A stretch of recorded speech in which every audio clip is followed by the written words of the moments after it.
Sarah was a simple but arrogant girl from a small town. She looked down on the young men in her town, believing she could only find a suitable partner in a big city. She graduated from high school with honors and was accepted on a scholarship to London, her dream city. Immediately upon arriving, she focused entirely on her studies, spending days and nights between the library and auditoriums. Her only companion was her kind, open-hearted friend, Jessica, who came from Manchester. At Jessica's birthday party, Sarah met a young man named Michael for the first time. Tall, with a distinct charisma, polite, and full of promise for the future, he immediately captured Sarah's heart. Initially, they didn't speak much, but as time passed, they met more frequently, and life without each other became difficult to imagine. Sarah was experiencing genuine love, a feeling she had never known before. But she didn't know that a great challenge lay behind this love. One day, Sarah started feeling weak. After visiting a doctor, the news struck her like a bolt of lightning: she was pregnant. Immediately upon hearing this, she called Michael. At first, the young man didn't answer his phone. Then, he stopped all contact completely. Sarah was at a loss for what to do. Jessica witnessed everything and stood by her friend, supporting her. But as time went on, Sarah spiraled internally, unsure how to tell her parents back in the town, her school, and the people around her. Days passed. There was no news from Michael. His social media pages were deleted, and his friends claimed they knew nothing. Sarah was left to face her solitude. But she did not lose hope. Though she gave in to weakness for a moment, she now resolved to live for her child. Sarah's pregnancy began to show. It became difficult to hide it with loose clothes. Fearing society, her studies, and her parents, she found no peace. There were many nights when her pillow was soaked with tears. The child was innocent, but she knew well that raising it alone would not be easy for a young woman. One day after her classes, she came to the dormitory, cried heavily, and poured out her secret, not to Jessica, but to her Aunt Mary, who lived in London. Aunt Mary was a wise, experienced woman. She listened silently until the end of the story, lost in deep thought. Then, a moment of silence ensued. "Sarah," she said in a soft voice, "my brother's son back in the town. He is blind. His mother is also ill and wants to see her only son married. The boy himself is humble, but his situation is difficult. No one genuinely looks at him with an open heart. If you want, I can introduce you. This is only a suggestion. The rest is up to you." Sarah was initially shocked by the proposal. "Aunt Mary, I don't know him at all. Besides, I know," said her aunt. "But you are also in a deadlock. This is a chance for both you and your baby. Only God knows what will happen next. Think about it." Sarah spent the entire night in thought. On this path, which began with her mistake, there was no turning back. The most important thing was her child. Bringing the baby into the world and raising it alone was a great responsibility. Her aunt's offer, indeed, seemed like a way out. She decided to at least meet him. The next week, Aunt Mary took Sarah to the town. She was nervous the whole way. Upon arrival, they were met by a simple townhouse. The elderly woman who came out of the door, her future mother-in-law, Mrs. Evans, said humbly, with a gentle smile, "My daughter, welcome." Inside the house sat a young man named David. He was not handsome, but his face was warm, possessing a deep sense of calm and depth. His voice was clear and confident. "Sarah, is it?" he asked simply. "Thank you for coming." Sarah's heart was pounding. She didn't know what to expect from this meeting, but as she began to talk with David, she realized he was a special person. He was a man who blamed no one, viewing everything through the lens of fate. A few weeks passed after that meeting. David and Sarah exchanged messages, talked, and tried to understand each other. David knew Sarah's past, but he didn't blame her. Instead, he said, "This is life. Sometimes we stumble. The important thing is to get back up." Sarah realized for the first time that she had met someone who accepted her without judgment and with understanding. Before long, they got married. This was not a marriage of love or choice, but a new chapter given to them by fate.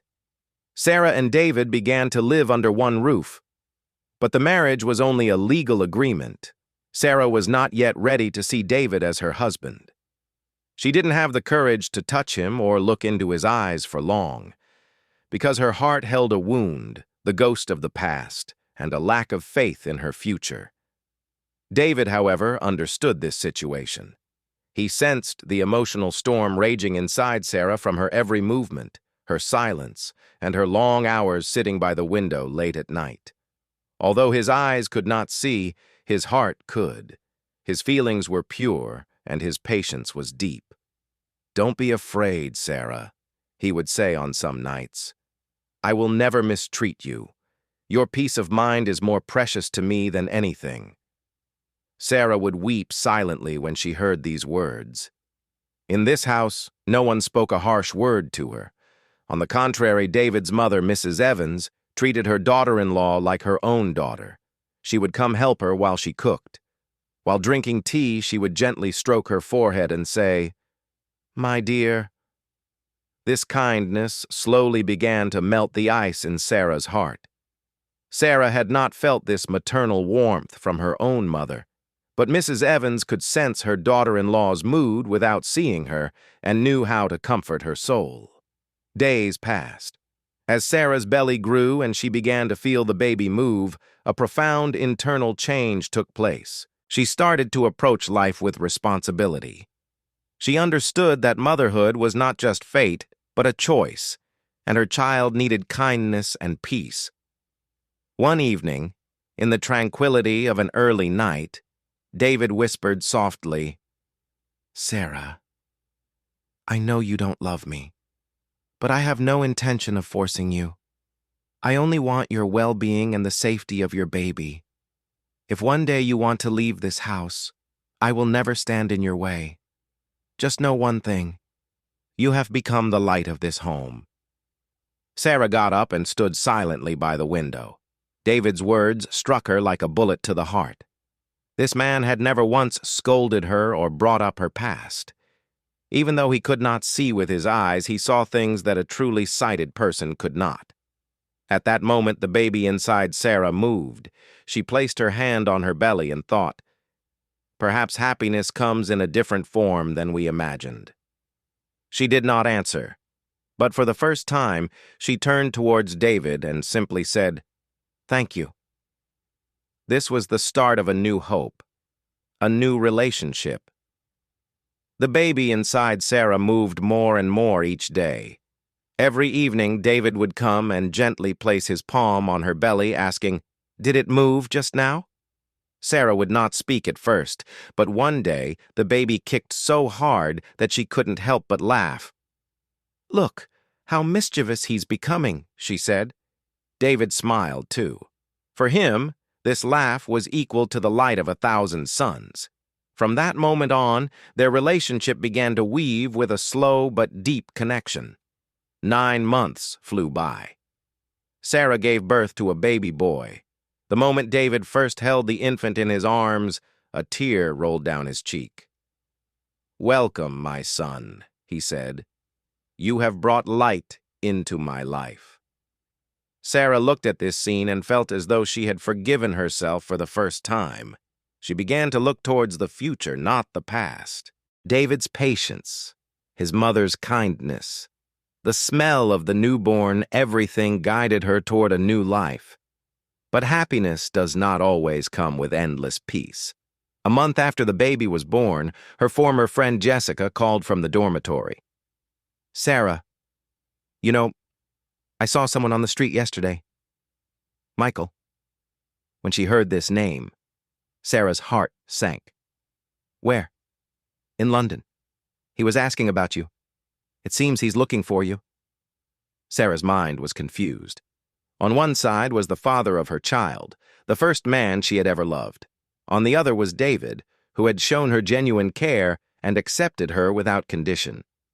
The next day, when a knock came at the door, Sarah gently put the baby in the cradle and went to open the door. To her surprise, Michael was standing in front of the door. "Sarah," he said, "forgive me. I looked for you.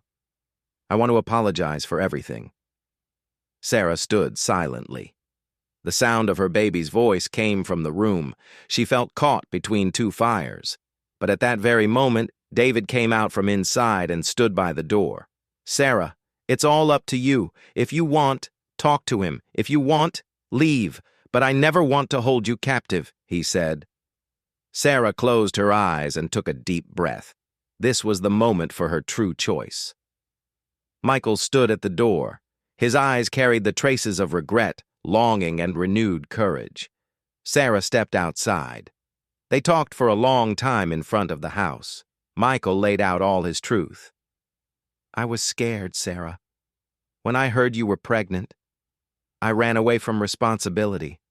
I was lost myself. But I couldn't live without you. Please forgive me. Let's start over." Sarah listened silently.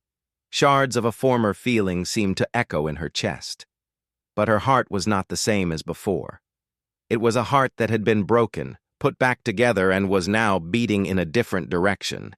And at that very moment, inside the house, David was rocking the baby in the cradle. Even though he could not see, he felt what was happening outside with his heart.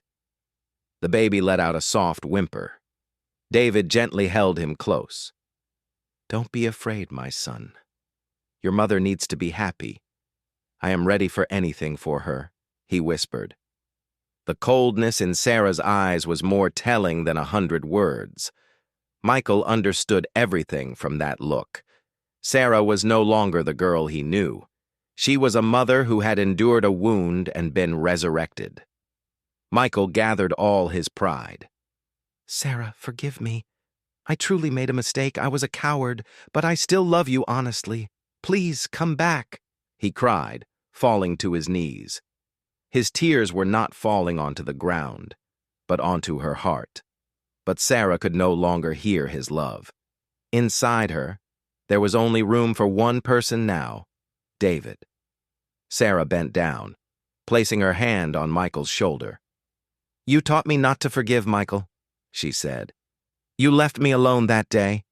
Instead of protecting me, you disappeared. But there is one person who, even without seeing me with his eyes, felt the deepest wound in my soul, wept, and waited for me." Then, with a cold but firm voice, "It is too late now. Too late," she said, pushed Michael away and walked back into the house without looking back. When she entered, David was rocking the cradle as usual. Sarah silently came and knelt beside the baby. She held the baby's tiny hand with one hand and David's hand with the other. "I chose you," she said. "Not yesterday. Today and tomorrow." David said nothing, but his overwhelmed breath, the slight tremble on his face, and his faint smile spoke volumes. "I was waiting for you too." Silence fell in the room, but this silence was not heavy. It was a silence composed of peace, the moment two hearts united. Outside, Michael walked away alone. No one ran out after him this time. This defeat would be permanent.